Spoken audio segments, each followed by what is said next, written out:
Neighbourhood Watch, Chapter 10. They started with the next-door neighbors to the left of the McCarthy's house. The farmers were a couple in their late 60s who looked like twins, both tall and haggard, with shiny black hair, but the roots where the hair had continued to grow were white. They resembled a pair of aging crows. "I used to be a lawyer," the lady said with a firm voice that did not quite fit her appearance, and added instantly, "And I like a good legal debate. But with Edward it was easy." Her husband seemed a bit less aggressive, which might have had its roots in his profession as a copy editor on the Weasley weekly paper. He nodded and then led them into the house.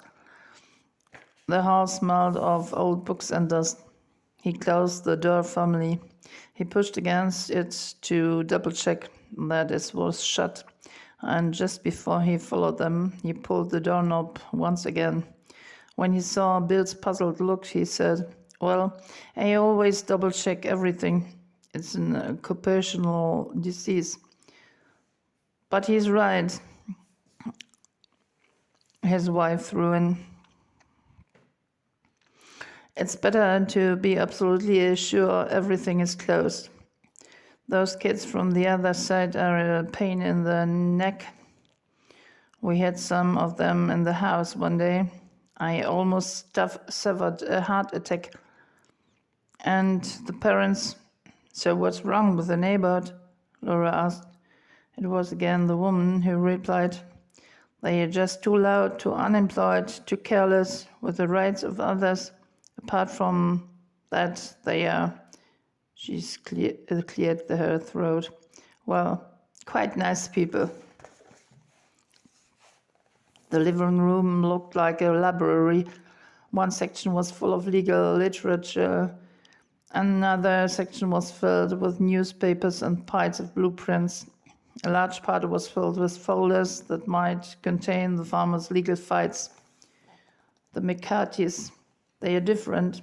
"Well, I heard Edward got lost." Laura ignored the question. "What do you mean, different? Different from what?" "Oh, from those people on the other side."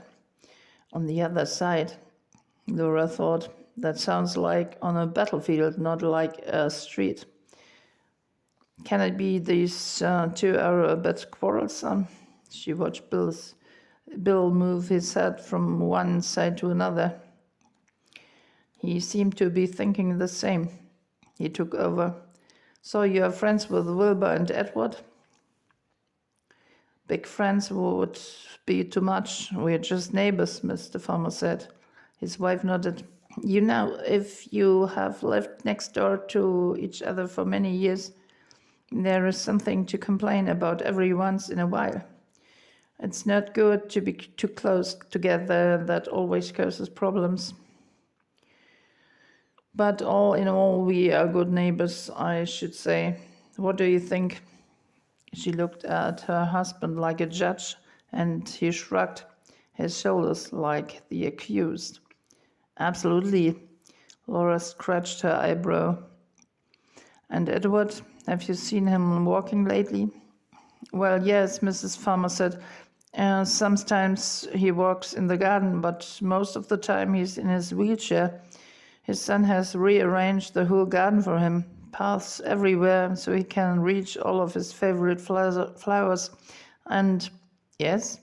Laura smiled to encourage the woman to go on talking, but she closed her mouth as if she had said too much. "And he leads an almost normal life despite his illness.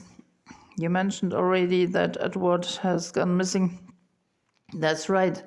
He has been missing for 2 days now."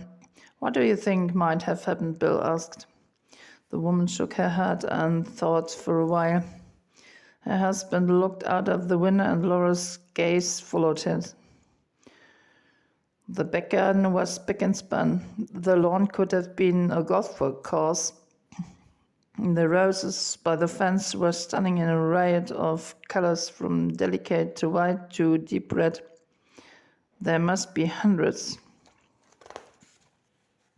Laura thought. One of them must be passionate about gardening. And when she looked back at the couple, she decided that it must be the man's hobby. Hers would more likely be martial arts or maybe archery. Some funny baskets on the lawn distracted Laura, but Mrs. Farmer's firm voice drew back her attention.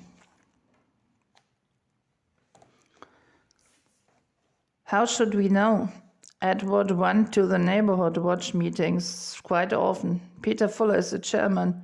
He lives to the McCarthy's right, but the NHW has official meetings at the Little Green Man on Apple Street, and Edward went to the senior get-togethers of the church 2 streets away.